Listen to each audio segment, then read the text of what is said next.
Berbicara bagi kami, sampaikan isi hati-Mu bagi kami. Urapi hamba-Mu yang tidak ada apa-apanya Tuhan.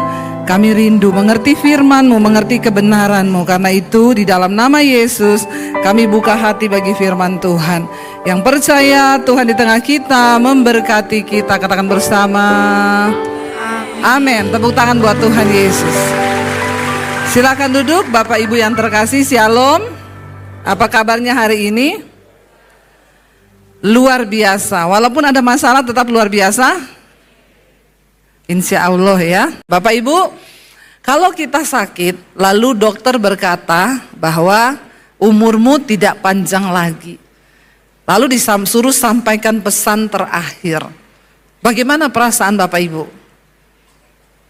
Kita semua akan berhadapan dengan hari itu, di mana kita akan berhadapan dengan yang namanya kematian.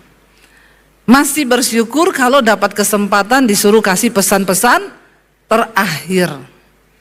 Ada satu bapak ya, dia meninggal saudara, orang kaya dia bilang sama istrinya, nanti kalau saya mati tanah yang di belakang itu jangan dijual. Kenapa Pak? Punya orang. Memang tidak boleh dijual karena itu punya orang ya. Jadi Hizkia disuruh sampaikan, Yesaya ini seorang nabi yang dia katakan A kalau A ya B kalau B.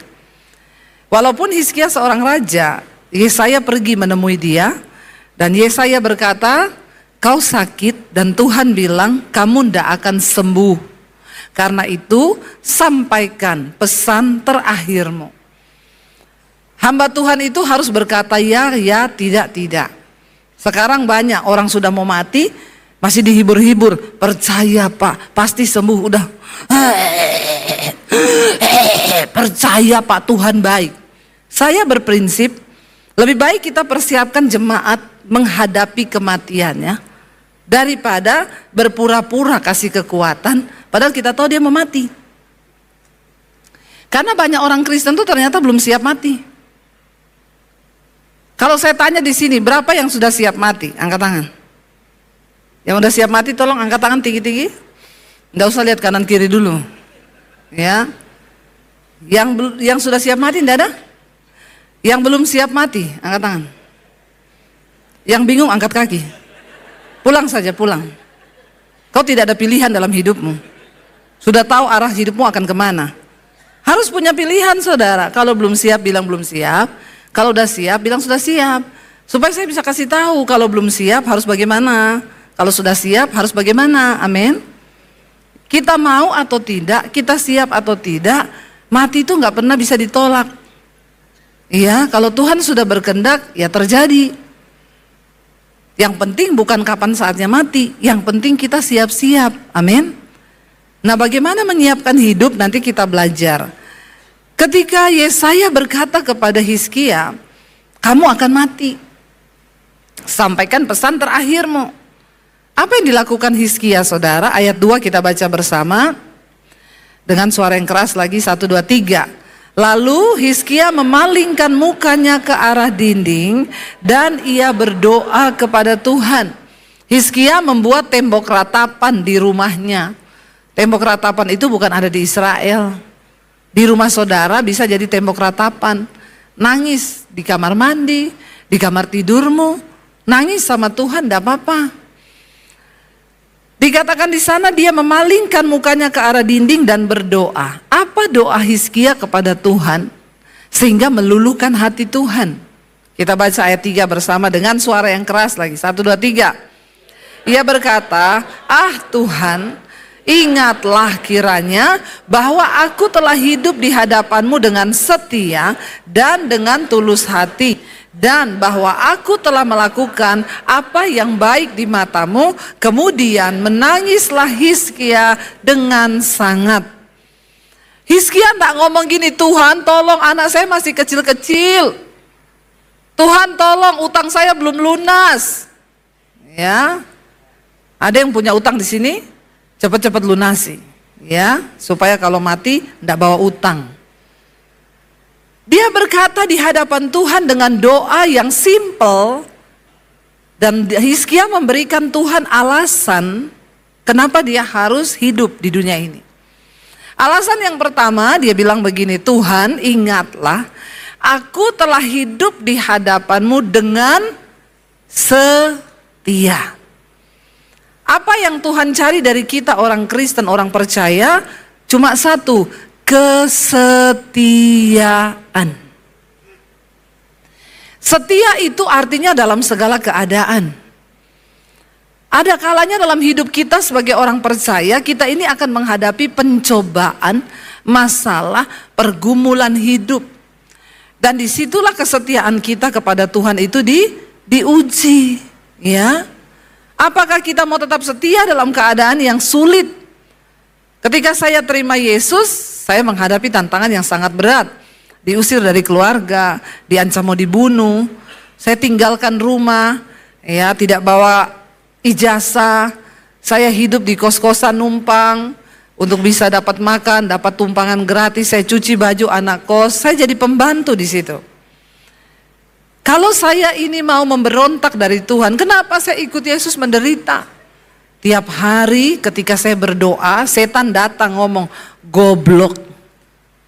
Ikut Yesus jadi pembantu, ikut Yesus menderita, ikut Yesus gak punya uang. Saya cuma bilang, setan, aku ikut Yesus karena aku telah ditebus dan hargaku lunas dibayar. Bukan soal berkat, aku ikut Yesus karena aku menemukan keselamatan. Dan karena itu aku mau tetap setia kepada Tuhan Yesus, amin. Hizkia berkata, aku telah hidup di hadapanmu dengan setia. Hari-hari ini orang setia itu susah dicari. Karena semua orang ada maunya. Ya, makanya wanita-wanita kalau masih pacaran, pacarmu udah selingkuh, langsung cepat-cepat putus. Ya, karena konon katanya selingkuh itu enggak ada obatnya. Kecuali dia bertobat. Terima Tuhan Yesus. Orang setia tuh susah dicari. Dalam keadaan panas, hujan, ya, baik atau tidak baik, kita tetap setia. Mau hidup kita diberkati, setia. Ya, mau hidup kita lagi susah, tetap setia. Ada orang waktu diberkati setia, ketika susah dia tinggalin Tuhan. Bahkan dia jual Tuhan. Ada loh pendeta, ya, pindah agama, menikah dengan orang yang tidak seiman, cerai dengan istrinya. Tapi demi dapat harta, ya dia tinggalkan Tuhan Yesus. Ya, ini orang-orang yang hanya mencari kesenangan sesaat di waktu hidup ini. Tapi Tuhan mencari orang yang setia, saudara. Ya, dalam segala keadaan, Hizkia berkata kepada Tuhan, Tuhan ini loh alasan supaya engkau mendengarkan doaku. Dengar dia bilang di sana, ingatlah kiranya aku telah hidup di hadapanmu dengan setia. Bapak Ibu, alasan hidup apa yang kau bisa beri bagi Tuhan? Apakah ketika engkau ada masalah, engkau datang menangis sama Tuhan, Tuhan ingatlah Tuhan, aku ini selingkuh loh Tuhan. Halo? Tuhan ingat loh Tuhan, aku ini hidup ini melakukan percabulan, kenajisan, aku terus berdosa. Alasan apa yang kita mau beri sama Tuhan? Tuhan ingat loh, aku ini hidup kepahitan terus sama mertuaku, sama menantuku kepahitan. Hello saudara, tidak semua orang Kristen itu doanya mendapat jawaban dari Tuhan. Ada kriteria, ada alasan yang harus kita beri kepada Tuhan supaya doa kita itu dijawab. Kalau kau tidak punya alasan hidup, ya tidak usah berharap. Karena engkau tidak menghormati Tuhan. Hizkia memberi alasan, ingatlah kiranya aku hidup di hadapanmu dengan setia. Yang kedua dia bilang apa? Ingat Tuhan, aku hidup di hadapanmu dengan tulus hati. Orang yang tulus hati akan berkata, sekalipun doaku tidak dijawab oleh Tuhan, aku tetap percaya. Dulu saudara, ketika saya nggak bisa bayar cicilan rumah saya terancam mau ditarik, mau diambil. Saya tadinya berdoa sama Tuhan, saya tuntut Tuhan. Tuhan, aku tuh udah bersaksi kemana-mana beli rumah loh. Kalau rumahku diambil, Tuhan kau yang malu.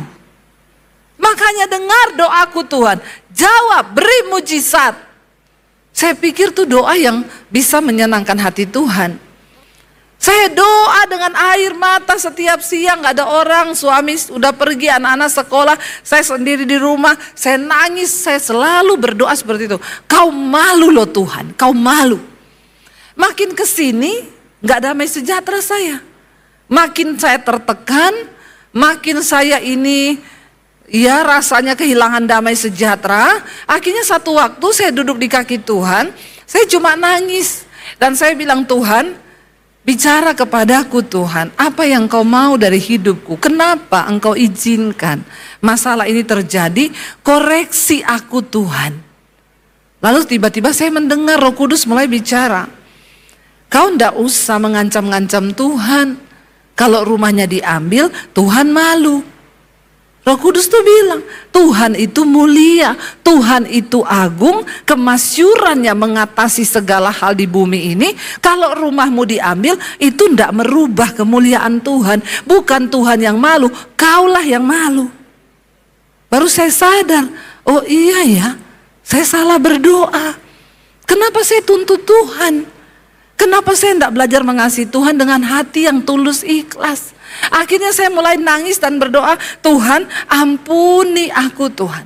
Sekalipun kau tidak jawab doaku, sekalipun engkau tidak melepaskan aku dari masalah ini, aku mau tetap mengasihi engkau dan berkata, engkau mulia, engkau baik, engkau dahsyat, dan engkau tidak pernah dipermalukan karena hidupku atau apapun.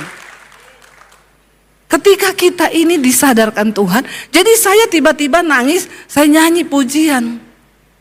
Sekalipun kau tak menjawabku, sekalipun kau tak lepaskanku, namun ku akan tetap menyembahmu, takkan ku tukar dengan apapun.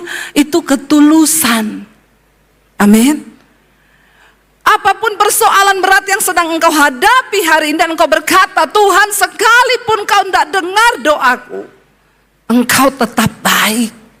Dan aku tetap mau menyembah engkau sebab engkau juru selamat bagi hidupku Tuhan. Dan Alkitab berkata, Tuhan itu Tuhan yang melihat hati. Ketulusanmu yang dilihat Tuhan. Jadi hari-hari ini tidak usah pencitraan. Percuma kita mau bangun sesuatu yang bohong, yang pencitraan, itu cuma manusia yang lihat. Tapi mari tarik perhatian Tuhan waktu kau hidup dengan ketulusan hati di hadapan Tuhan. Lakukan semua dengan ketulusan, pelayananmu, penyembahanmu, doamu. Bukan karena untuk dilihat orang, tapi karena Tuhan melihat hidupmu. Suami-suami, kenapa kau harus setia pada istrimu? Bukan karena untuk dilihat istri, tapi itu menghormati Tuhan. Dan Tuhan melihat hatimu. Makanya sebagai suami, kau akan diberkati Tuhan. Amin. Mari kita rubah cara kita hidup hari-hari ini dengan menjadi orang yang tulus hati. Waktu saya merubah doa saya, hati saya terasa damai. Sudah dijawab belum? Belum. Masalahnya tetap ada, tapi saya mulai belajar bersyukur. Dan ketika kita bersyukur, ternyata kita menarik perhatian Tuhan. Amin, saudara. Tiba-tiba saya ada ide di hati dan saya yakin itu dari Tuhan. Saya hubungi satu kenalan saya, rumahnya di Bekasi, saya tidak tahu rumahnya di mana. Dia belum pernah datang ke rumah saya pun belum pernah datang ke rumah dia. Saya inbox dari Facebook karena saya nggak punya nomor HP-nya.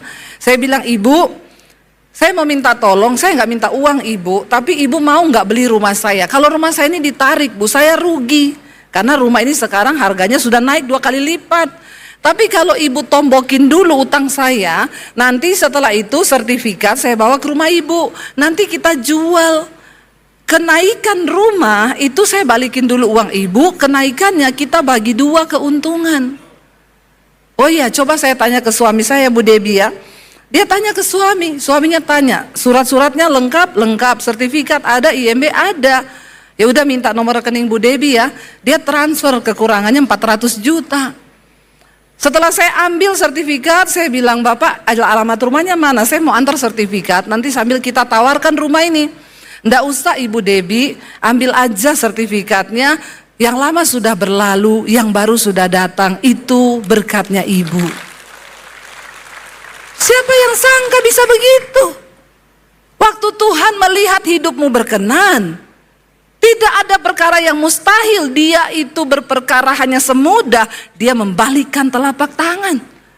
Yang menjadi sulit bagi otak kita, yang bisa bikin kita pusing 7 keliling, bagi Tuhan itu mudah. Dia bisa menggerakkan hati raja ketika kita mendapatkan perkenanannya. Loh, saya tidak menyangka, kan saya bilang, aduh jangan begitu Bapak Ibu, enggak apa-apa Bu, enggak apa-apa. Tapi saya cicil sampai selesai karena saya nggak mau berhutang. Ya, sebab Tuhan sudah baik dan Dia sangat baik dan Dia melihat hati, ketulusan hati. Jangan mencoba dengan kekuatanmu sendiri untuk hidup, saudara. Kau capek, kau stres. Mari mulai andalkan Tuhan. Lalu dia bilang yang ketiga alasannya apa? Aku ini telah melakukan apa yang baik di matamu. Apakah selama hidup kita melakukan apa yang baik di mata Tuhan? Atau apa yang baik di mata kita? Kalau Tuhan berkata kau harus melakukan A, lakukan A, jangan bikin B. Kalau firman Tuhan bilang jangan ada kepahitan di hatimu, lepaskan pengampunan buat mertuamu, lepaskan. Lepaskan pengampunan buat anakmu, lepaskan. Lepaskan pengampunan buat tetanggamu, lepaskan. Jangan kau simpan terus di hatimu, karena engkau sedang tidak melakukan apa yang baik di mata Tuhan. Lakukan apa yang baik di mata Tuhan. Anak-anak muda, kalau kau melihat masa depanmu diberkati, disertai Tuhan, hormati Tuhan sejak hari ini.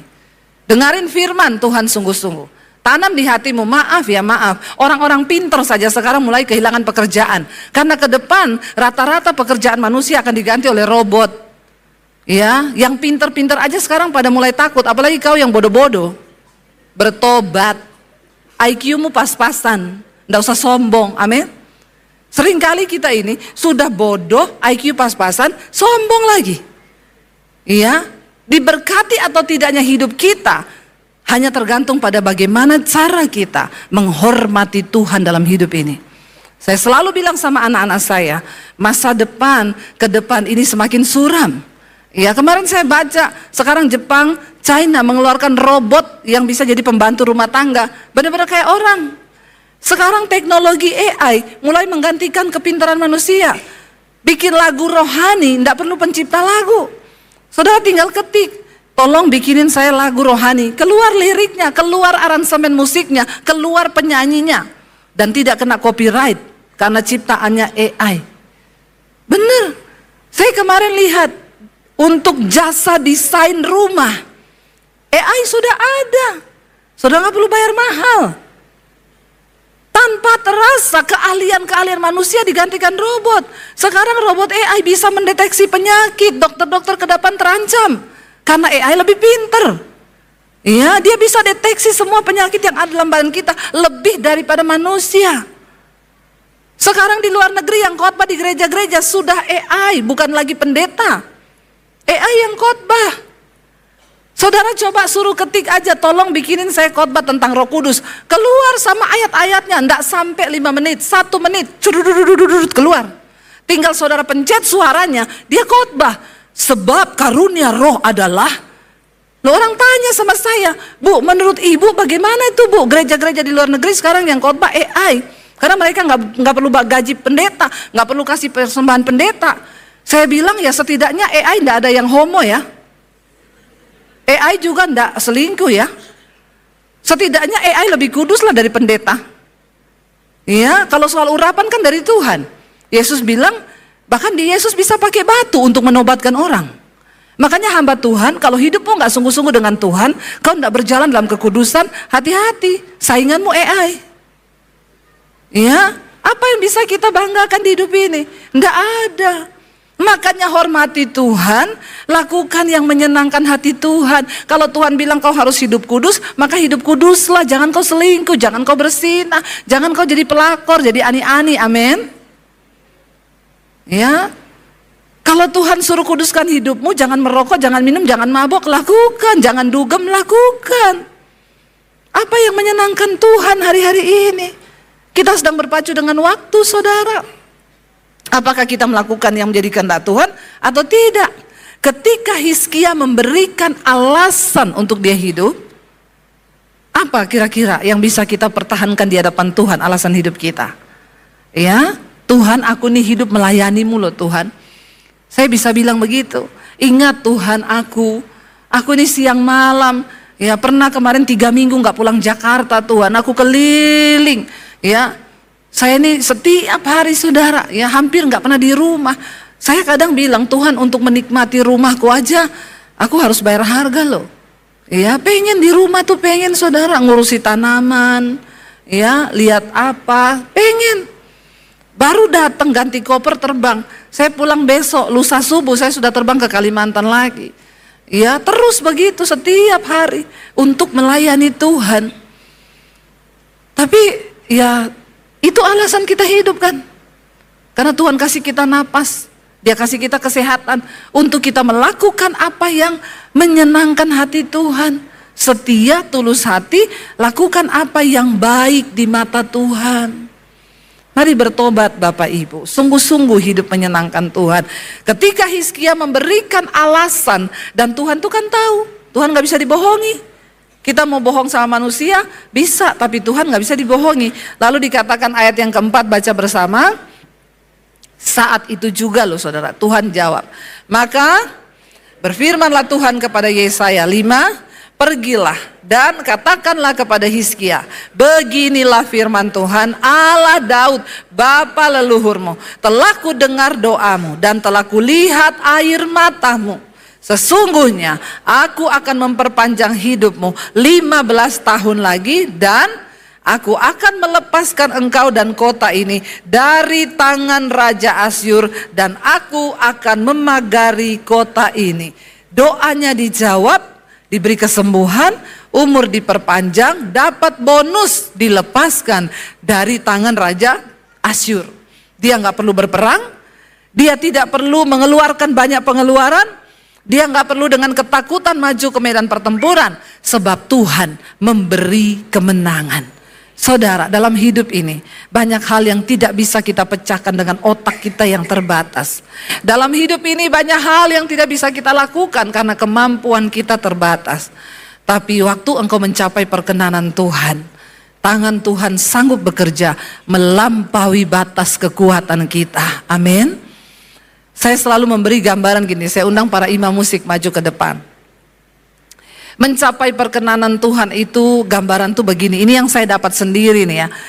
Ya mungkin dikasih Roh Kudus kali, saya membayangkan.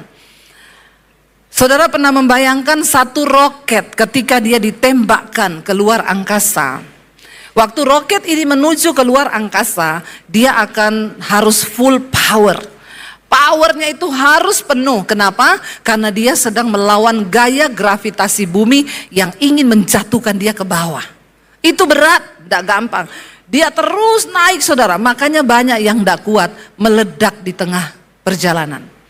Tapi waktu roket ini sudah menembus gaya gravitasi bumi, atmosfer bumi, dia tidak perlu power lagi, dia tinggal mengorbit, melayang tanpa power apa-apa, dia tinggal menjalankan tugasnya. Waktu hidup kita mau mencapai perkenanan Tuhan, kita harus berjuang, berusaha mengalahkan segala kedagingan, segala kuasa jahat yang ingin membuat iman kita jatuh. Tapi waktu engkau mencapai perkenanan Tuhan, Hizkia, Tuhan bilang, aku beri engkau kemenangan terhadap Raja Asyur. Ini sebuah kekuatan yang kuat yang tidak tertandingi oleh Israel. Kekuatannya luar biasa, mereka memperbudak bangsa Israel. Tapi waktu Tuhan yang bicara, apa yang mustahil bagimu hari ini?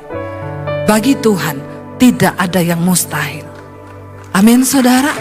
Makanya kita mau bilang, sekali Yesus, tetap Yesus. Kita mau bilang sama Tuhan, ini hidup kami Tuhan. Kami mau beri dalam keadaan sulit, dalam keadaan yang senang, kami mau bilang Tuhan baik. Bangkit berdiri bersama saudara. Mari kita tutup mata dalam hadirat Tuhan saudara. Hari ini dia cuma cari orang yang setia, yang tulus hati berkata, dalam keadaan berlimpah ataupun kurang, dalam keadaan kuat ataupun lemah, mungkin karena sakit penyakit, kami mau berkata, Tuhan, tetap Engkau selama-lamanya yang kami kasihi, yang kami puja, yang kami cintai. Tuhan sedang mencari orang-orang yang punya ketulusan hati di hadapannya hari-hari ini, yang mau berkata, sekalipun Engkau tidak menjawab doa kami Tuhan, sekalipun kami sedang dalam penantian hari-hari ini, kami mau tetap bilang, kami tetap mengasihi Engkau di hati kami Tuhan. Tidak pernah akan kami tukar dengan apapun. Lebih lagi angkat tanganmu saudara, katakan, sekali Yesus, selamanya Yesus, harapanku takkan hilang, karena kasih-Nya sekarang ku ada. Oh Yesusku, ku cinta Kau selamanya. Saudara, kuat sekali pesan Tuhan hari ini. Dia berkata, hiduplah menghormatiku, kata Tuhan. Hormati aku, maka engkau akan melihat ada banyak hal yang tidak sanggup engkau kerjakan dengan kekuatanmu, maka aku yang akan mengerjakan itu dalam hidupmu. Sebab Dia tahu batas kekuatan kita. Anak-anak muda, hormati Tuhan di hidupmu. Hidup dalam kekudusan, hormati Tuhan.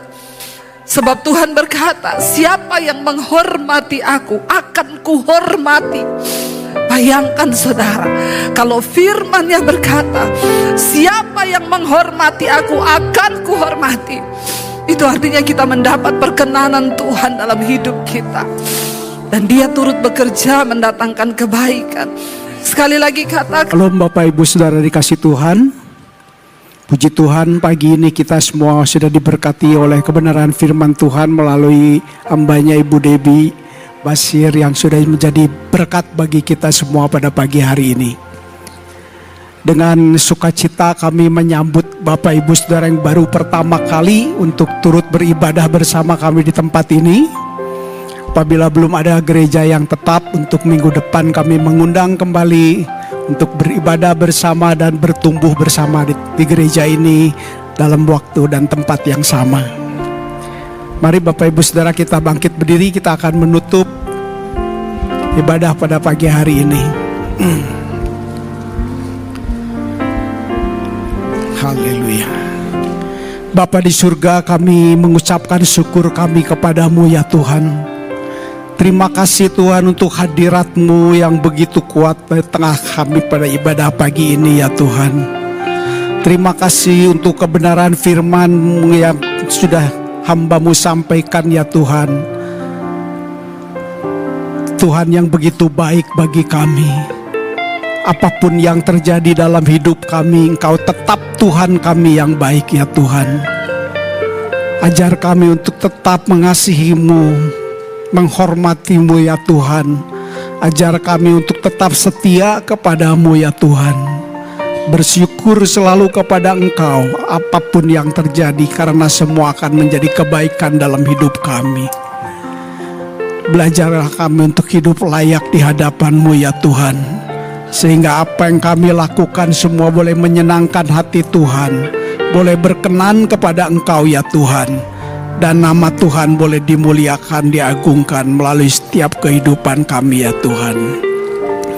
Terima kasih Tuhan untuk firman-Mu pada pagi hari ini. Tuhan yang memberkati hamba-Mu Ibu Pendeta Debbie Basir ya Tuhan, yang sudah menjadi berkat bagi kami semua. Tuhan berkati pelayanannya, berkati keluarganya ya Tuhan. Dimanapun dia melayani Tuhan. Kiranya semuanya boleh kemuliaan bagi nama Tuhan. Kami juga berdoa ya Tuhan untuk Bapak Gembala kami, Bapak Pendeta Rubin Adi, yang juga sedang melayani Tuhan dimanapun dia melayani Tuhan. Tetap Tuhan yang memberikan dia kesehatan, kekuatan, hikmat yang dari Tuhan ya. Juga untuk memimpin sinode yang dipimpinnya ya Tuhan. Biar Tuhan pakai hamba-Mu ini lebih lagi ya Tuhan. Kami juga berdoa untuk Bapak Pendeta senior kami, Bapak Pendeta Julius Ishak ya Tuhan. Tuhan memberkati kesehatannya, memberikan kekuatan dalam hidupnya ya Tuhan, dan damai sejahtera yang dari Tuhan melingkupi dalam kehidupannya. Terima kasih Tuhan untuk pada pagi hari ini. Biar setiap kami boleh menjadi pelaku kebenaran firman-Mu dalam hidup kami ya Tuhan. Kalau sebentar kami akan kembali pulang Tuhan, kami sebelumnya memohonkan berkat yang dari Tuhan. Mari Bapak Ibu Saudara, terimalah berkat yang dari Tuhan. Aminkan semua yang saudara imani. Tuhan memberkati hidupmu, Tuhan memberkati keluargamu, Tuhan memberkati kesehatanmu, Tuhan memberkati pertumbuhan imanmu, dan Tuhan juga memberkati segala usaha pekerjaanmu, dan Tuhanlah semua yang membuat itu menjadi berhasil. Terimalah berkat beserta kasih sayang dari Tuhan Yesus Kristus yang menyertai engkau bersama dengan Roh Kudus sekarang sampai selama-lamanya. Yang sudah diberkati katakan amin. Tuhan Yesus memberkati.